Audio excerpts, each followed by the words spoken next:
Teño estes calcetins que fixen con Drops Fiesta, que é un pouquiño, non é fingering, senón que é un pouquiño máis ancha. Se vedes que é un puntiño máis ancho.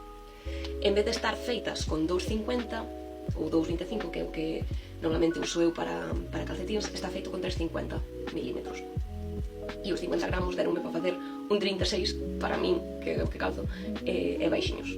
E aínda non os provei, pero teño pinta de ser super quentiños. O tubo de calcetins que fixen con Crazy Socks de Rosas Craft, fixenlle as punteiras, os elásticos e os talóns, e xa o entreguei, miña nai gustoulle moito. En tonos grises e azuis fixenlle a meu pai uns con unha la Opal. Me gustan as etiquetas de Opal é que pola cinta interior ten pola parte de dentro ten uns centímetros marcados, o que é moi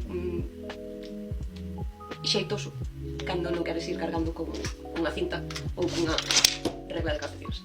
Vale, tampouco os teño, tamén eran para meu pai e entregueillos. E outra cousa que tampouco teño, en serio, que os entreguei tamén, son os Branch Socks de Conchi Cruz, que tamén fixen para meu pai e que me gustan un montón. É o que o lado do revés, o punto revés, ese punto xersei, o punto xersei do revés queda polo exterior, mentre que o punto xersei do dereito queda polo interior do pé. Entón, o pé está en contacto cun punto completamente liso. É o que lle chaman calcetines de princesa.